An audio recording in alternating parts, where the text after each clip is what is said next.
Hello, ladies and gentlemen. Welcome to the esteemed FaceTime with Leaders, an initiative by World Development Corporation. I'm Sunny Panchuli, anchor at World Development Corporation.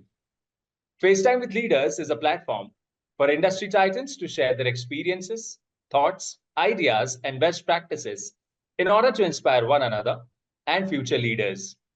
In a nutshell, we attempt to encapsulate the multi-decadal learnings acquired by these industry leaders.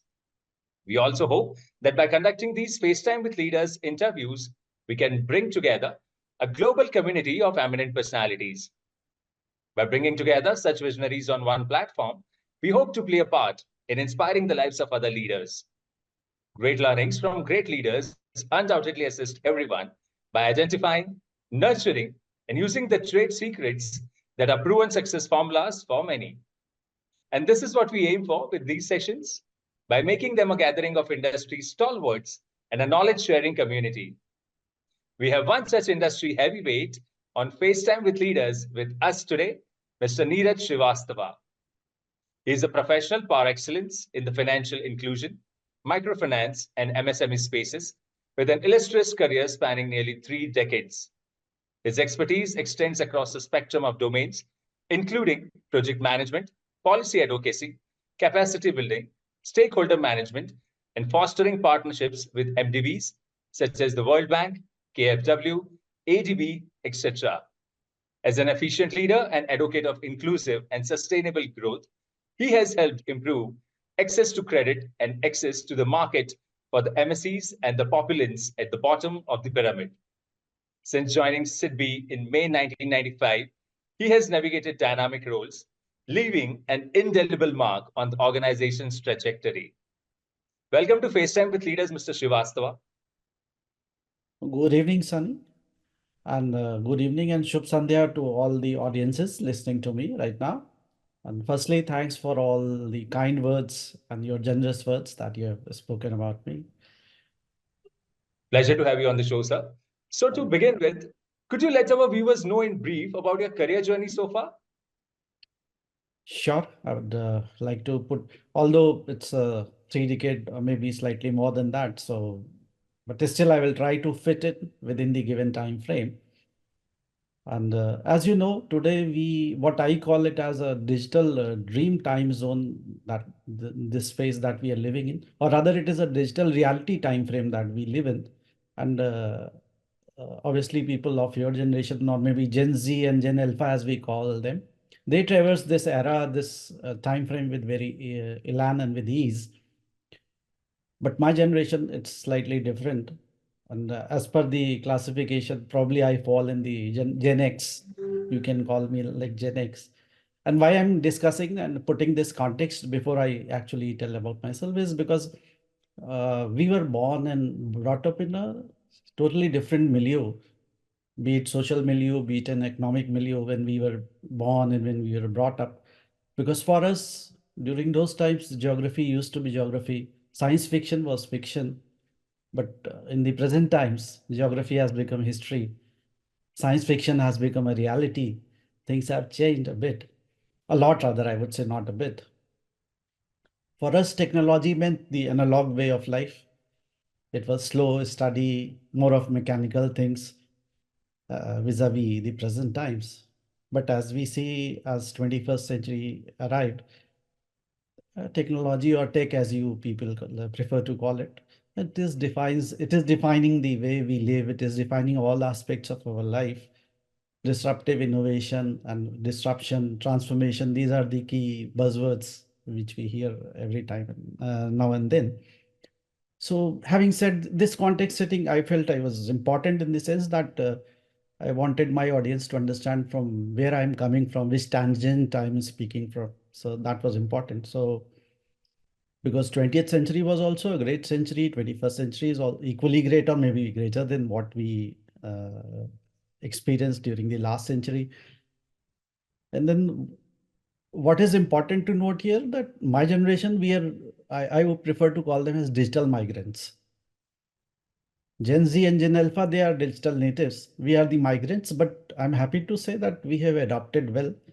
And lo and behold, I'm talking to you on one of the technology platforms. interacting virtually with you. So that is the thing that we have been able to upskill ourselves. Talking about myself, just briefly about my academic background, if you, for the benefit of the audience, I hold a master's in physics, and that was followed by a very different kind of you can say a diverse background, the word we preferably use. I did my bachelor's in law, and which was followed by once again MBA from IIM Lucknow, and also an MBA from Kanpur University. And after joining SIDBI, I also became a certified associate of Indian Institute of Banking and Finance, CAIB, that is how we call it.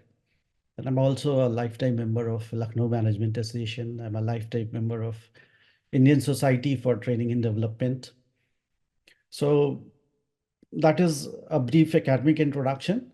Apart from that, I started out as a person in the academics as an educator. I worked as a lecturer at the Institute of Business Management at Kanpur University. Now it is known by a different name. Now they call it Chhatrapati Sahuji Maharaj University. So Kanpur is a industrial town in Uttar Pradesh in North India. So I spent a lot of time there. So, but it was in 1995, 29th May 1995 to be precise. I joined SIDBI in the officer cadre at Jaipur office. So since then I have been with SIDBI. And SIDBI is my service being an all India service. So I was able to witness the diversity of our country. Bharat की diversity देखने का एक अच्छा मौका हमें मिला. I have worked till date. I have worked in 6 states, 9 cities to be precise. And regarding my journey with SIDBI, I would say because number one, the biggest learning was the diversity. I was able to appreciate, understand. Moreover, SIDBI is a Government of India financial institution, or as we call it, a development financial institution established under an Act of Parliament, SIDBI Act of 1989. So it is catering to specifically to MSMEs, that is the micro, small and medium enterprises. So my association with SIDBI has given me deep insights into the MSME space. Another area where we have worked very actively is microfinance. So microfinance has been one of the major areas where I have worked a lot, and I enjoy working there a lot. Another thing that benefit I would say professionally I got is that I got to interact with multiple stakeholders, be it the regulator, this is the Bank of India, be it various governments, state governments, central government, be it the MDBs, the multilateral development banks like World Bank, Asian Development Bank, KfW Germany. So these are like international collaborators with whom I got an opportunity to work. And yes, it has been a journey full of learning, full of experiences. It has been an enriching experience, I would say. And importantly, I also got an opportunity to work with a lot of industry bodies like ASSOCHAM, CII, MFIN, Sadhan. Of these, I think Sadhan and MFIN, they are slightly different in the sense that Sadhan besides and MFIN both, besides being industry bodies, they are also SROs, that is self-regulatory organizations, duly mandated by RBI. So I have been associated closely with these organizations also and worked a lot with them. As we proceed, maybe I will be sharing a bit more about that. And my career has been, apart from being diverse in terms of geographies, it has been diverse also in the hierarchical sense that I have got an opportunity to work at the field level also and at the policy and board level also. So with all the modesty and with all the humbleness at my command, I would say that SIDBI experience with SIDBI has been very enriching. A lot of learnings have been there. And I bring a lot of first-hand, diverse and rich experience with me. At the cost of being slightly self-recommendatory, I'm making that statement. And I definitely bring a lot of value with me. So that is in nutshell about my 3 decades with the SIDBI and MSMEs and microfinance institutions and stakeholders and so on and so forth. Mr. Srivastava, thank you for the excellent start to this interview. And I must say, your career journey is truly inspiring. Thank you. Thank you, Sunny. So, continuing our conversation, our viewers would like to know, you have driven strategic initiatives and formed partnerships during your tenure.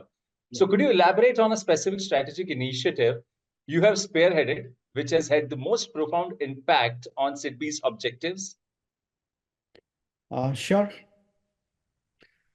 There are quite a few, one of them, but looking at the time, I would restrict myself to maybe 2 or 3 major ones, which I feel are necessary to share, and they make a lot of impact they have created.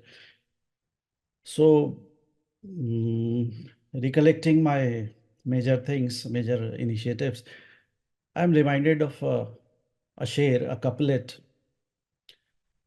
and it is a very famous couplet. They say, Gar Firdaus bar ruए zami ast, ami asto, ami asto, ami asto. It literally means in Hindi that धरती पे यदि स्वर्ग है कहीं तो यही है, यही है, यही है.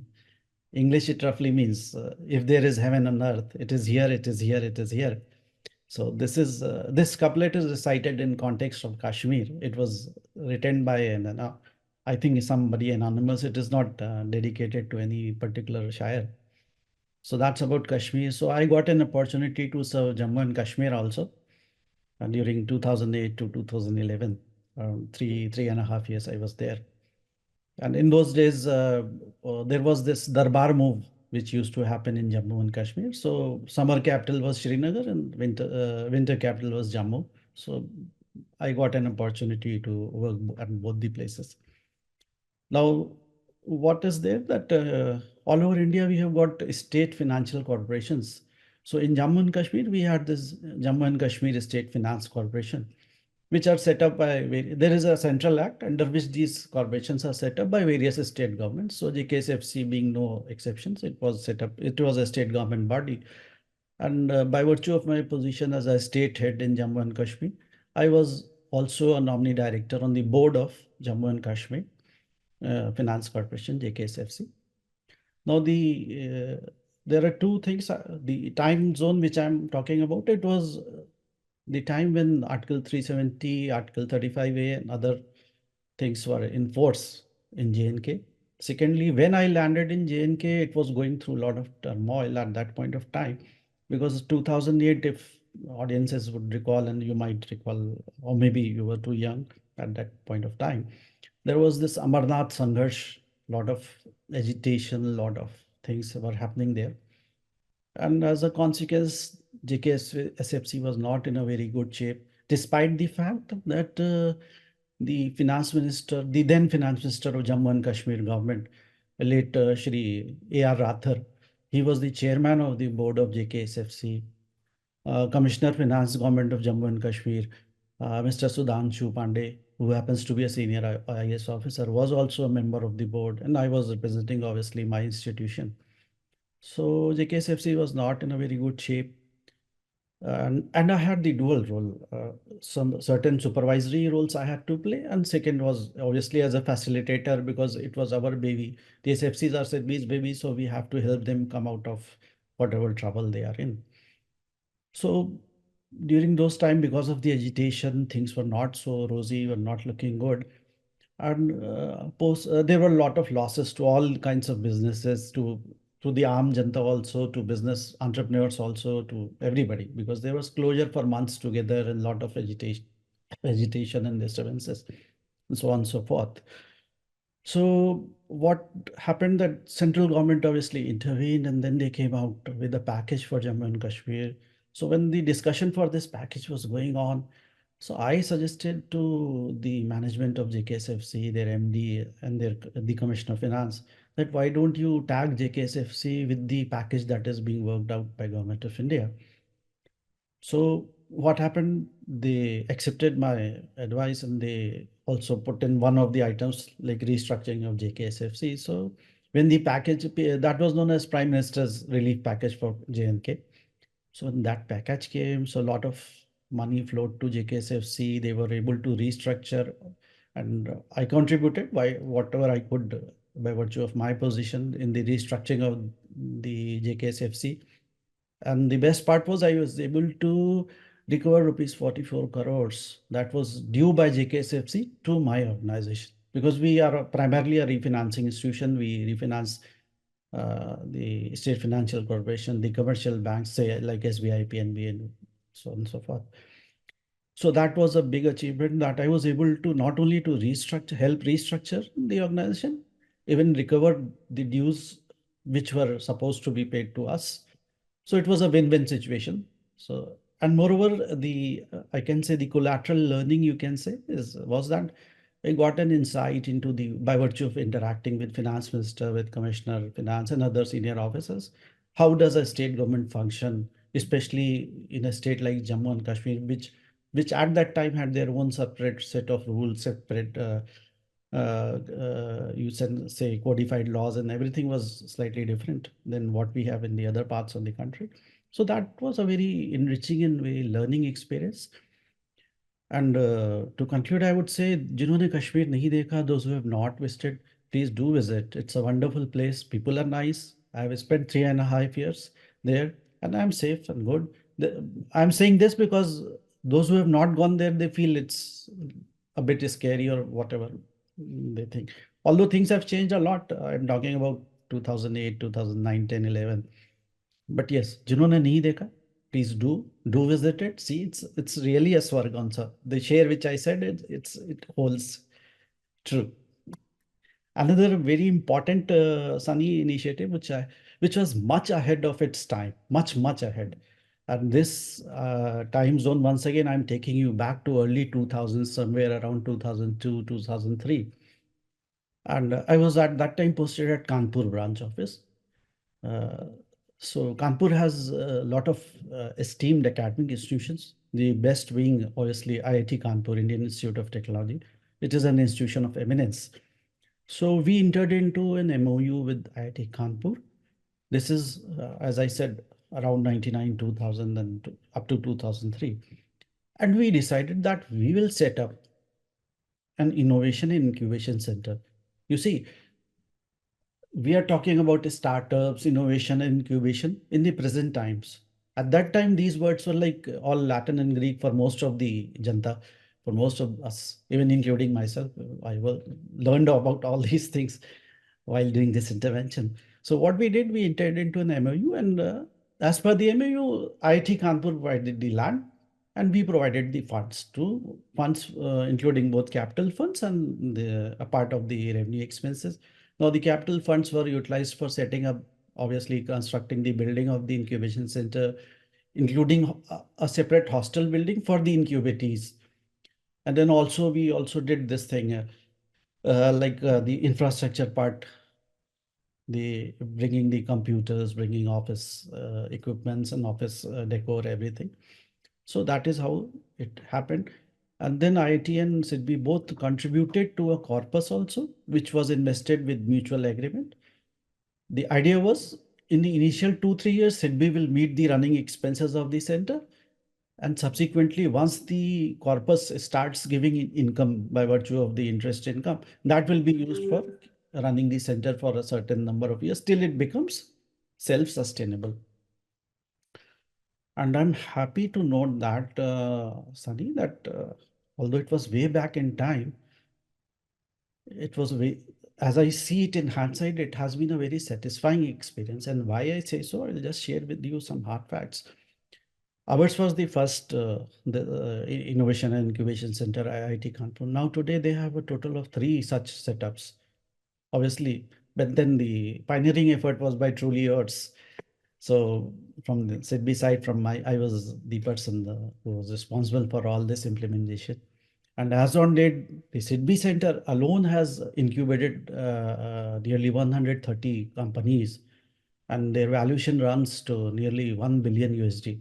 So you can imagine the kind of impact that it has created, be it agri-tech, be it clean tech, be it AI, be it healthcare. You name any field and it is all over.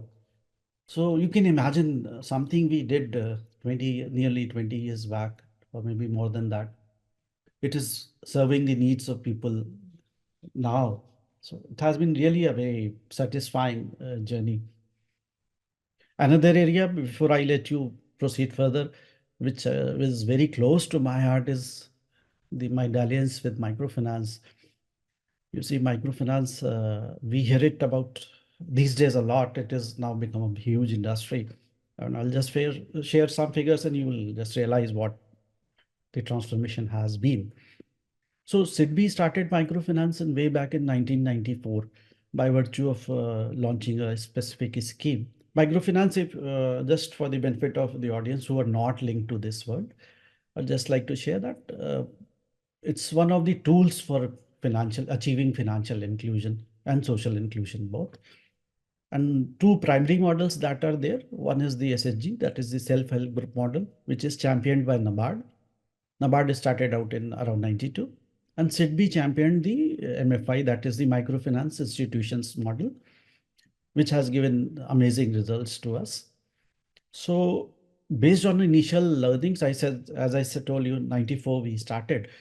And during, say, 4 or 5 years, we experimented, we made our learnings and everything. As we moved up the learning curve in 1999, we decided that within our organization, we will set up a separate vertical.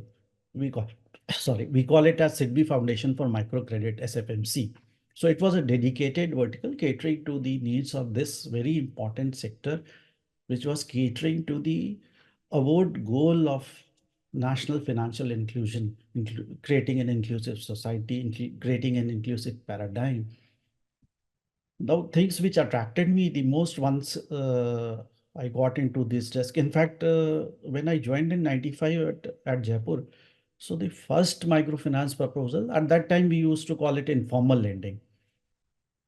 I got the opportunity to appraise that project. I still remember it was a proposal from Lupin Welfare Foundation, Lupin, the pharma company. They have their own foundation in Bharatpur in Rajasthan. So that was perhaps the first proposal for SIDBI that I got an opportunity to appraise, although I was very young and very new and naive also at that time because I just joined SIDBI. And the beauty of microfinance is that it is by design woman-centric, it is rural-centric, and the impact it creates is not limited to just financial inclusion. It also leads to a lot of empowerment. It leads to social inclusion. It also enables, it kind of creates enablers for education, for health, especially of the marginalized and depressed and bottom of the pyramid, as we call it. So it was a very powerful social tool and very impact creating tool. So my heart fell for microfinance. And I was lucky I got a lot of opportunity to work with this sector. And from the humble beginnings, as on date, if I tell you, it is a 4 lakh crore industry, 4 trillion in INR. I'm talking not in USD. And it caters to more than 7 crore people, households and borrowers. And it has a pan-India presence now. Initially, it was skewed. Certain regions were underserved, but now it is a pan-India phenomenon. We have a number of institutions. I think somewhere around 224 to 230, 225 to 230 microfinance institutions of various forms, NBFCs, NBFC MFIs, society form, you see, NGOs, not-for-profit entities and things like that. And during my stay, I'm also, it is not only about financing these institutions, it is about hand-holding and nurturing these institutions. We have helped build more than capacity building of more than 100 MFIs. And a very interesting thing, which will be very important to share here is because, Sunny, what you are witnessing in the payment area and other things, the technology-driven things, it is very closely connected to this. What happened around 2014-15, RBI nearly after more than 2 decades made an institutional intervention in the financial landscape. And RBI came out with the idea of creating differentiated banking structures, as we call them in the banking parlance. So RBI at that point of time granted 2 licenses to 2 entities for creating universal banks, 10 licenses for creating small finance banks, SFBs as we call them. SFBs were a new entities. Similarly, 11 licenses for payments bank. So this was around 2015, 2014, 15, they did it. Now coming to the universal banks, two entities which were granted. One was Bandhan Bank, which all of us know because it's now a bank, a universal bank. And the other one was IDFC. Now talking specifically about Bandhan Bank had very humble beginnings. They started Mr. C.S. Ghosh, Chandrasekhar Ghosh ji, who was the founder of Bandhan Bank. He was like the founder. So they started the microfinance operations as a society. And at SIDBI, we were perhaps the first institution to help them out as a society. And while nurturing, we also used to nudge these institutions, because 90s was an era of NGOs, not-for-profit societies. So we were nudging all these institutions to adopt better corporate forms. So Bandhan then transformed into an NBFC, where we also had our stake. SIDBI put in some stake. Then in 2011, RBI came out with a new set of rules for the microfinance sector, and they also created a new set of institution, that was NBFC MFIs. So Bandhan converted into an NBFC MFI. This was around 2011. And come 2015, Bandhan won the license for a universal bank, and you know what it is. And luckily, when they were converting from an MFI to a universal bank, I was lucky to be part of that transformation process. We helped Bandhan to build up their capacities to convert into a universal bank. Similarly, talking about SFBs. Now, SFBs as I told you, there were 10 licenses at that time issued by, right now we might be having 12, but at that time, 10 SFB licenses were issued by RBI. Now, out of these 10, 8 were microfinance institutions, all nurtured by SIDBI, all our partners. One was only an NBFC and one was a local area bank. All 10 were SIDBI partners. We focused on the MFIs because their capacities were limited, because doing the MFI job and becoming a bank, a regulated entity, is altogether something different. So we were there for them also. At that time, we helped them build their capacities. And now you see, if you pick up the list of top 10 SFBs today, most of our have been nurtured by us only. So that is the kind of impact, if you imagine, that we have been able to create, because MFIs, they provide you the last mile connect, the last person sitting in the last row. Antyodaya जिसे कहते हैं हम लोग, गांधी जी ने जो concept Antyodaya का दिया था, तो we somewhere helped. We were part of this wonderful process, this beautiful journey. So that is a very satisfying experience. As I sit back today after all these decades and look back at all these impacts that have been created, it's really amazing. It's really wonderful. What happened around 2018, 2019, apart from refinancing and financing, we have a vertical which carries out the developmental, promotional and developmental activities for the sector, be it microfinance sector, be it the MSMEs. So we clubbed our activities and we created a kind of, you can say, a banner for the activities. We call them Swavlamban activities. Swavlamban literally means self-reliance. So idea in fact, if I say the tagline of the Swavlamban initiative, you will get it. कि बेचैन सपने अब उड़ने को तैयार. So we were talking about aspirational India. कि बेचैन सपने अब उड़ने को तैयार. तो स्वावलंबन बैनर के अंतर्गत we came out with a concept called known as Swavlamban Mela. Now I'll just tell you in very brief how we do it. I was at that time, I was in Ahmedabad. I was in the regional office as a deputy general manager. And the first Swavlamban Mela SIDBI we did at Ahmedabad only. So what we did is number one, government of Gujarat, they issue artisan cards to all these people. So we got a list of these registered artisans from the government of Gujarat. Then the government of Gujarat has also created a very beautiful structure. It is known as Ahmedabad Heart. It is very near to IIM Ahmedabad. So we booked that entire place.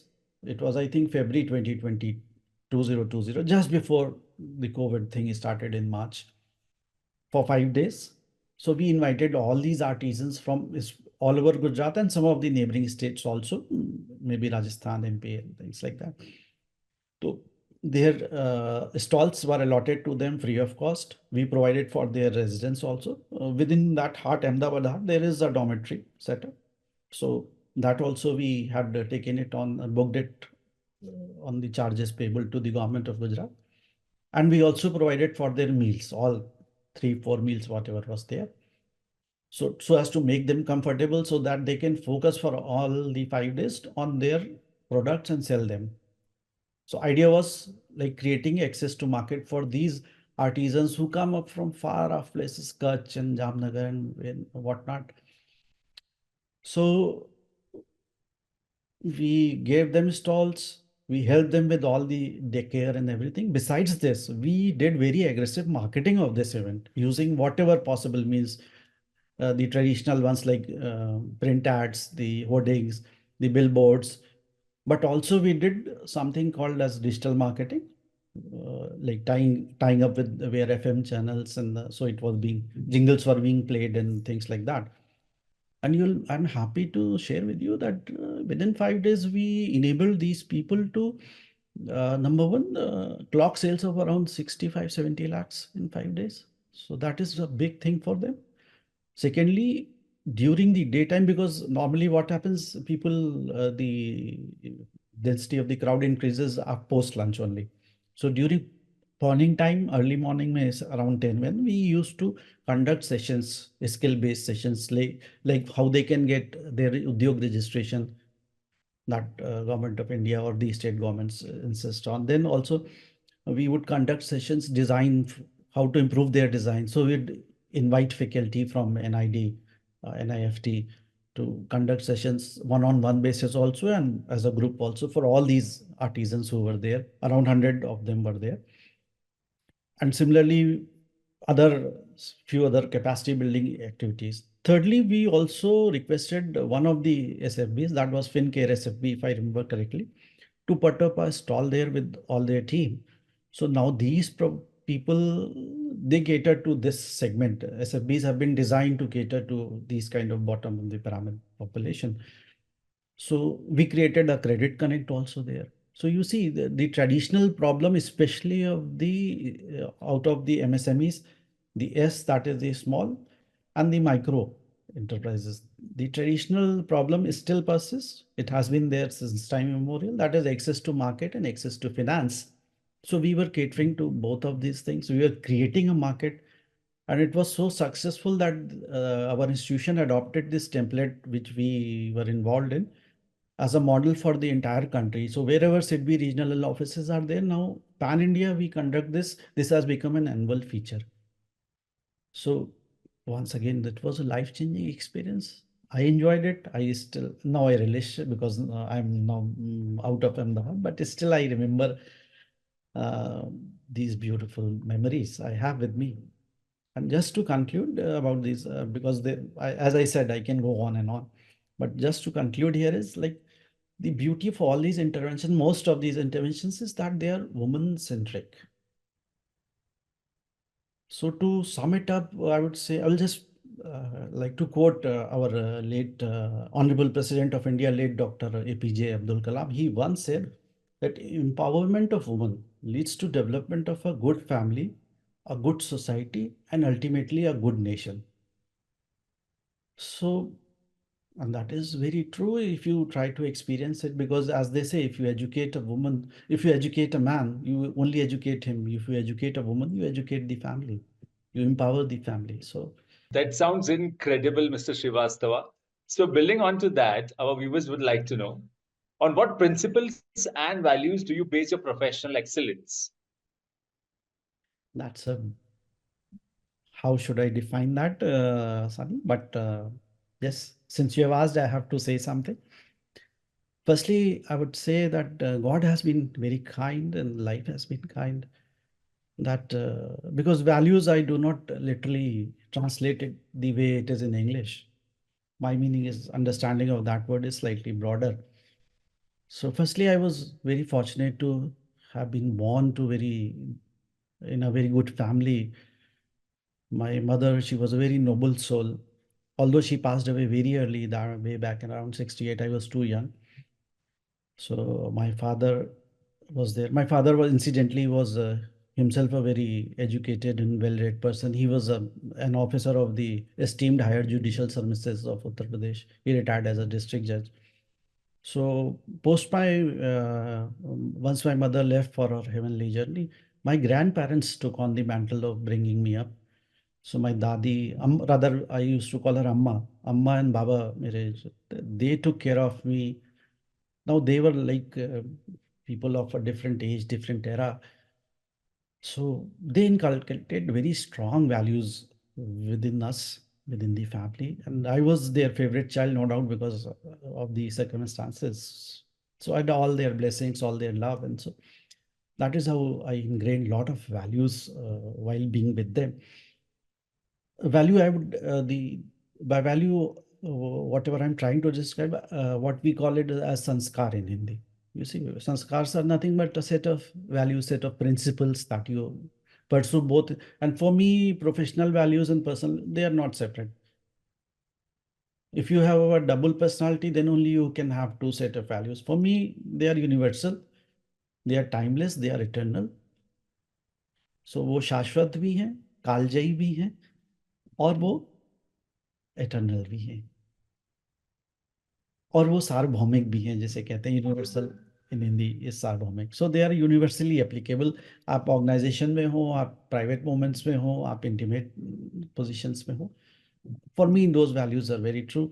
Although once I spell out these values, define those values, they may sound cliched, but then as I said, they are timeless, they are eternal, and they are universal. So dedication, discipline, honesty, respect. Respect for not only for self, but for others. Because if you want something, number one, respect cannot be demanded. You need to command it. So the only way to command it is that I respect you, then only you will respect me. If I am not respectful towards my audience, they will never be respectful to me. And one thing which I think my parents and my grandparents, and maybe it came naturally to me, was pursuit of excellence. So I'm a bit kind of manic. I always strive for perfection. Even my juniors, sir, आप कितना note में change करा रहे हो? But until unless I feel it is good to go to the next level, I keep editing and doing things like that. Anyway, so some may agree, some may not agree, but I do continue with my pursuit of excellence. Another very important Sunny value is in life, you would also appreciate, that is courtesy. Because as they say, courtesy costs nothing, but keeps everybody happy.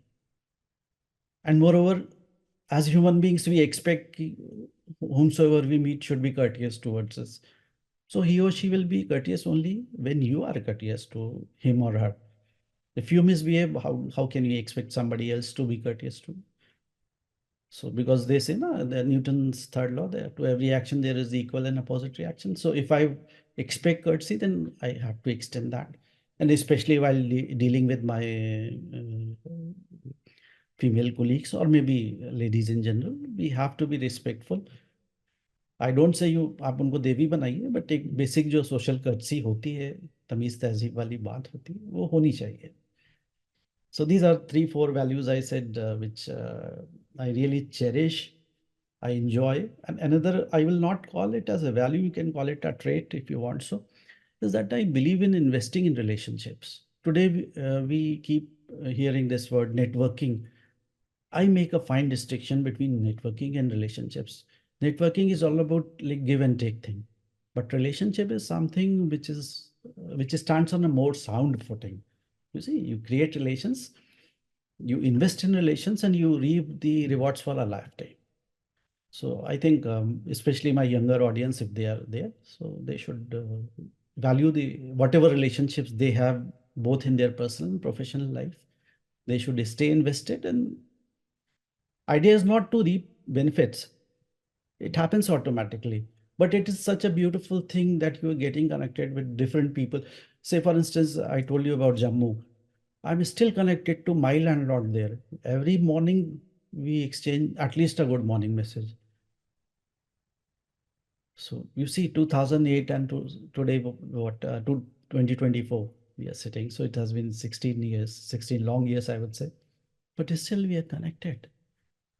So that is the beauty of this. And that is what all we as human beings, we are all about. This is, so I think that's about the values front, I would say, Sunny, from my side. Amazing, Mr. Srivastava. So now that we have discussed your career journey, your professional pursuits, roles and responsibilities, and your takes on your values, let's dive deeper into the subject of ESG and corporate governance. So here is my question to you. How did your logic or your understanding of microfinance evolve in corporate governance and ESG? Okay. That is a very thematic question, Sunny. Thanks for asking this one. If I were to phrase this, paraphrase my thing and spell out what I feel about these things is like, as I shared with you, microfinance by design, number one, it is designed to surmount exclusion. And all of us are aware, I think, that we have a lot of exclusions within our respective societies, irrespective of the nationalities, ethnicities. There are a lot of exclusiveness for certain sections of the society. So microfinance is all about inclusion. It is all about women empowerment. It is about empowerment in general, and also about the last mile connect. And it addresses both social and financial inclusion. And now relating this whole thing with ESG is like, if you see like climate change is there, who's the worst affected? Because of the severe climatic events that keep happening around us. Sometimes it will rain in a day so much what used to rain in a month. So you have a deluge. Who is displaced? Not the people who are having a pakka house. Obviously, those living in hutments or maybe semi-constructed house or छप्पर झोपड़ी वाले जो लोग हैं, सबसे ज़्यादा impact उन पे आता है इन चीज़ों का. So another important aspect was that, as I mentioned earlier, I got an opportunity to work with a lot of these international institutions like World Bank, like KfW Germany, like Asian Development Bank. So while working with them and collaborating with them, I also got to learn a lot about these ESG concepts, because in present times, we know all these things emanate in West and then they proliferate all over the world. So I got a good opportunity, learning opportunity there. That is how I developed my interest somewhere in the early 2000s about this, all these things about this governance and these things. And things have evolved beautifully, I would say, in the interest of the entire humanity. Although we have implementation issues, we have political differences at the national level, but you see, at the individual level, at the family level, at the community level, at the society level, at the state level, at the national level, at the international level, and maybe at the level of the entire humanity, or even I would go a step ahead, even at the level of the universe, Brahman, they say, what we call. We need to be responsible, be it environment, be it the social aspects. And if we want long upshots in both these areas, be it environment, be it social, we need to have good governance. Well, I'm trying to break down and talk in simple terms. I'm not getting into the technicalities of ESG so that it is relatable for all. So until unless we have strong and good governance practices, we don't have transparency and accountability. How do you create a society which is sustainable? How do we protect our planet? Because that is the challenge we are facing right now. So we have to be conscious about our environment, about our society. We have to take all the people together and deliver, do our business, but do it responsibly. It has to be. And I'm happy to know that ESG is no more kind of a voluntary thing. It has now become this mandatory. Because it is an existential question. Maybe I may be sounding more prophetic, But even then, I would reiterate that it is an existential question for the companies, for the businessmen, for the entrepreneurs, for the society at large, for the humanity at large. So we need to learn how to be good at all these aspects, because and the best part is because people on a voluntary basis things were not happening, so most of the governments now have come out with, every nation has its own set of rules, and even at the international level we are trying to arrive at a consensus and at convergence. So now companies, besides being mandatory disclosures, they have also to submit their ESG data, which is timely, which is accurate, which is complete, and which is auditable. Because until unless it is complete and auditable, you cannot make out what kind of practices they're following, what they're doing in their business processes, and how they are doing it. So until unless you have these qualities, uh, you will not qualify as an investment grade ESG compliant company. So you need to have timely, auditable, accurate and complete data, ESG data specifically I'm talking about. Otherwise also we should have all these qualities in our data submission and disclosure.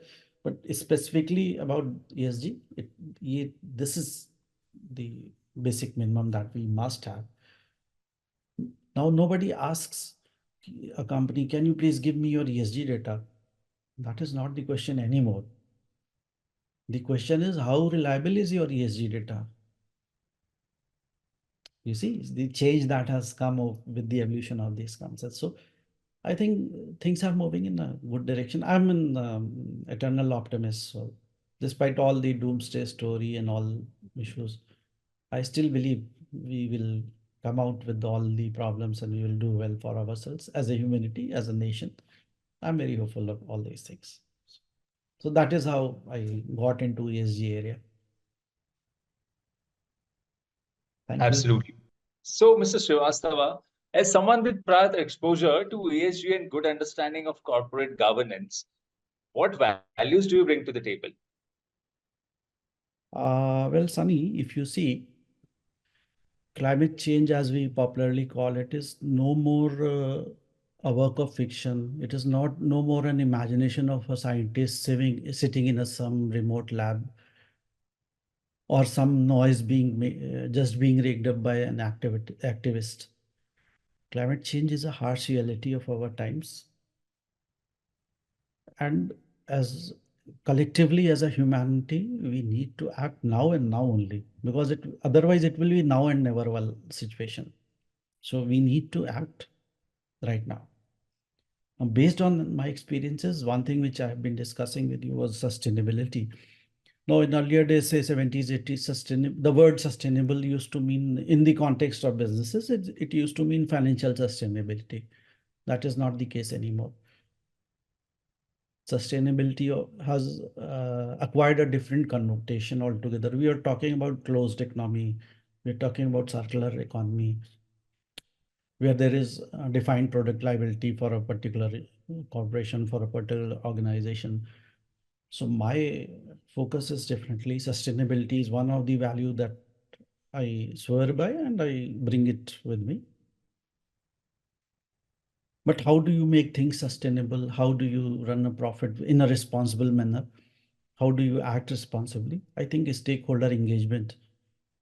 Now that has become a second habit by virtue of my experiences, as I told you, be it RBI, be it governments, be it institutions of eminence, academic institutions, be the industry bodies, be the international multilateral banks, development banks. So, because what happens when you engage with the stakeholder, number one, you get a diversity of viewpoints. And if you are not on the same plane, then you can at least try to convince the other stakeholders so that we arrive at a solution which is acceptable to all. We create a consensus. Number two, say for instance, you are collaborating with World Bank. So they have a worldwide learning, whereas say an entrepreneur, he knows only about, say he's an operating a company in India. So he might be aware about Indian things only. But whatever best things are happening in some of the developed nations in terms of technology, in terms of responsible behavior and others, so on and so forth. I think if he listens to the World Bank people and if he onboards them in his activities, so you learn from them. You can implement. Obviously, local customization might be required, but then you can. So that's why stakeholder engagement is something I firmly believe in, and I am good at it. I don't want to sound slightly rude here, but then I know I am good at it. So that is how I will put it. Then another important aspect is up till now in our economic progress of be it India, be it the worldwide, we have been overlooking our 50% of the population. That is the beautiful and the lovely ladies out there. So we need to have diverse and inclusive boards. So, and I think by law now also they are supposed to have women directors and independent directors to a certain extent, whatever the Companies Act provides for and various regulations by Government of India provides. Because diversity once again and helps you bring innovation, helps you bring different viewpoints. So you are making better decisions, more informed decisions. You're making better choices by having a diverse and inclusive board. But then there is also the other aspect of it is that ethics and integrity are also important, because if we say start indulging into malpractices, how do you enforce all this? All this sounds very good on paper, but practically, until unless you have high level of ethics, high level of integrity, you cannot enforce all these things. Another important aspect is if you want to achieve is like accountability has to be there for all your actions. You should be held accountable. Transparency has to be there. Until unless you are transparent, you cannot be held accountable. So transparency goes hand in hand with accountability that we must insist on as far as the boards are concerned. Similarly, compliance with regulations. Number one, regulation has to be in place. Like I told you, for the microfinance sector, it was in 2011 that RBI came up with regulations. And since then, you see the sector has become more responsible and it has flourished. From very humble beginnings, it has become a 4 lakh crore industry and poised to grow further. So it is the benefit of being regulated and being compliant. For instance, if we take the case of, although it's not a good idea to name any institution, recently it has been in the news because of non-compliance, RBI had to come down heavily. So we must learn to do business, maybe even at global scale, national scale, whatever scale we desire, we target for, but in a responsible manner, which is catering to all the stakeholders and which is like catering to the ESG requirements also. That is how I would put it briefly. Thank you, Sunny. Amazing, Mr. Srivastava. Moving on to next question. What are some of the most remarkable changes you have seen in your field with changes in technology? That is part A. And what changes do you expect to see with the advent of IoT, AI, ML, blockchain, digital twin, big data, Web 3.0? And what changes do you expect to see and with cloud and digital twin and everything? Well, my dear, this is a huge question.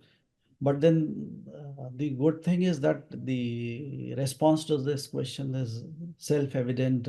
You are experiencing, I am experiencing, everybody around us is experiencing what has happened in the last, especially in the last decade, I would say, somewhere around beginning around 2014.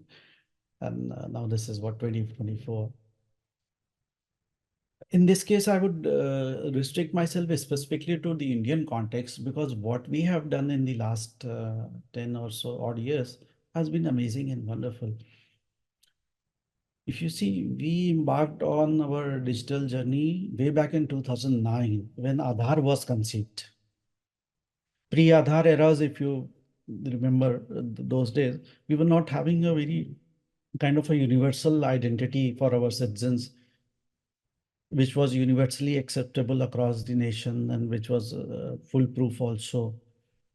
So Aadhaar was kind of, you can say, the inflection point or the watershed moment in our digital journey, because from there everything started rolling out, and then the public would known as India Stack, which came into being. Now India Stack became the technological backbone of all the interventions that we see these days, all the facilities that we enjoy in the digital space. So from those humble beginnings, if we talk about the Indian market and the ever-changing technological landscape that we talk about. So for instance, if I go by examples, like if you talk about the Jam Trinity, uh, Honorable Prime Minister also quotes this often. Jam Trinity, the J stands for the Jan Dhan accounts. So it is known as PMJDY, Pradhan Mantri Jan Dhan Yojana. It is, for the benefit of viewers who are not aware, it is one of the largest financial inclusion initiatives in the world. When it was started way back around 2014-15, then there's a lot of doubts about the success of this scheme and everything, that who will open these accounts and who will deposit money in these accounts. But as on date, we have around 50 crore accounts. And talking about deposits, the deposits are exceed 2 lakh crores in these accounts. A more beautiful aspect of this intervention is that around 56% account holders happen to be women. Around 67% happen to be in rural and semi-urban areas. So I would say this Jan Dhan account has been like a very successful intervention as far as financial inclusion is concerned. Similarly, Aadhaar, when we started, there were a lot of hiccups, which happens with any new technology. But as on date, we have around 138 Aadhaar issued. And it is so convenient, my dear. You go around and just flash your Aadhaar and you get entry, because it is reliable. It is a universal kind of your identity, which you carry with pride. Then similarly, the telecom revolution, which started in the 90s, the mobiles. India's like one of the biggest mobile user population. We had, I think, if I remember the data correctly, it is around 1.2 billion mobile phone users, out of which around more than 50% are smartphone users. And by say 2040, we are expecting to have around 1.5 billion mobile phone users. So this Jam Trinity, what it has done, it has helped to reach out to the remotest corner of the country. Like for instance, DBT, direct benefit transfer, we keep hearing. So now from sitting at Delhi, any Mantralaya wants to remit some money into the account of say a person sitting in far south, he can do it directly. There is no process leakage. So the end beneficiary is getting what he is entitled to, what he should get. And similarly, we recently that G20 conference was here, and we had this a lot of discussions about the digital public infrastructure of India, which we have created, which includes like UPI, Unified Payment Interface, Aadhaar-enabled payment systems. Now, payment space we have revolutionized. Even some of the best countries are not having this kind of a system, the instant payment system, the digital payment system. As recently as Feb 24, if I remember, France has also agreed and they have accepted our UPI. So next time you visit Eiffel, you can use your UPI there. There are more than 30 countries willing to adopt UPI. Similarly, as this whole process evolves, number one, it will lead to financial and social inclusion, and we will start seeing new and new tools. For instance, COVID is a very good example. We administered more than 200 vaccines during the pandemic period, and you will getting your certificates on real-time basis. You see, nowhere it has happened. It is once again the benefit of technology only. So I'm very hopeful on this. For instance, I was talking about access to market. Now, Government of India, they have created an e-marketplace, which we popularly refer to as ONDC, the Open Network for Digital Commerce, and we are also supporting it. ONDC is something can be a game changer if it, I'm sure it will succeed. There is no question of if and buts. Similarly, there another development in the MSME space is OCEN, that is Open Credit Enablement Network. So now this will help democratize the credit. Access to credit is once again a huge problem for a smaller operators, the micro and the small entrepreneurs. So this is how we'll do. So you talk about digital banking, you talk about fintech revolution, you talk about AI, ML, you talk about big tech, big data. So all this is helping the organizations, even reg tech, the regulatory tech. So it is helping RBI to, or maybe even the other regulators to ensure better compliances, do better regulation. So because if you have better regulation, you will have more disciplined markets. So you will be kind of saving yourself from systemic collapses. So that is a big thing which we can see. And obviously open banking is coming, mobile and digital banking we see. All these things are for us to see. Although there are areas of concern, I won't say that everything is very good and rosy. For instance, there is the question of data privacy. There is question of cybersecurity. All despite all the development we have in the embedding technologies and things like that. But still, cybersecurity is a area of concern. And the biggest concern which I foresee right now is the regulation of the AI space. Because most of the countries, they are playing catch up in this space. Whereas governments, I think, should become proactive and they should put in place regulations before these technologies start doing what government is supposed to do. And they do what they are not supposed to do. Like we recently we had instances of like this deep fakes. Few of the celebrities were there when they were actually not there, but the videos were circulating. So and you see deep fakes are very dangerous because they can, especially the AI driven things, they can influence the elections of your country. And the kind of narratives that they can create, it is really, if you think deeply about it, it's a very scary picture that you get. So we need to get our act together and we need to really regulate all these things and address our concerns. But these are addressable concerns, I feel. It should not like be because now this is a race, so we'll not go. No. Because we have reached a stage which is a point of no return. And there is no sense because everybody has seen the benefits of it. So the only thing is we need to be aware. We need to be conscious of the likely dangers and we need to regulate and restrict them to the minimum. And if possible, eliminate all those risks that are associated with it. That is important instead of saying ki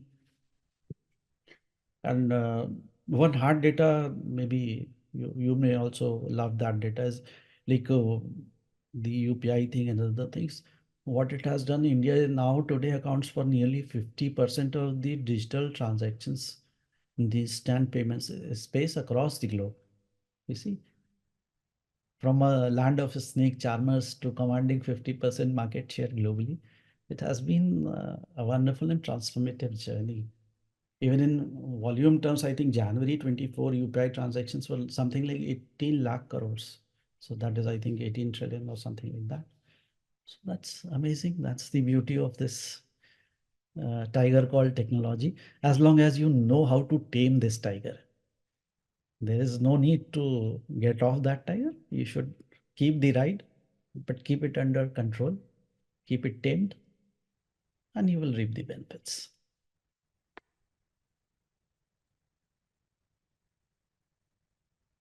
Thank you for sharing such amazing insights into different subjects, Mr. Srivastava.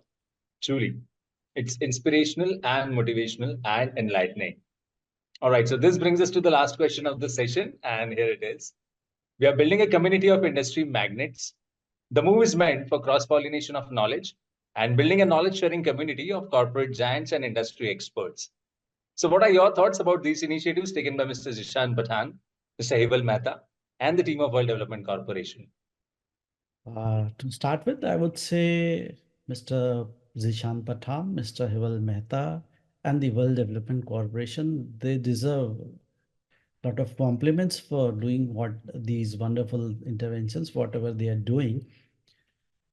And I wish them all success in their endeavor, because you see, cross pollination of knowledge is something, because gradually we are heading towards what we call as knowledge societies. Knowledge, whosoever is having the knowledge, he will command premium in the market. So, but on the other hand, as in our culture, in our ethics, we say Vidyadan Mahadan. So we need to share this knowledge, we need to cross-pollinate so that we can do better innovations, we can be more creative, we can make the processes more efficient, more productive like this. Then also, whenever we are having some kind of, say, problem solving is required. So if you have, say, a group of people brainstorming and coming out with some, maybe alone you may not be able to solve the issue, but if few minds come together. So I think they are doing a wonderful job by creating these opportunities for cross-pollination and building a community of very learned and very able people to come on the same table and learn from each other's experiences and do some really good and enabling work for the society, for the country.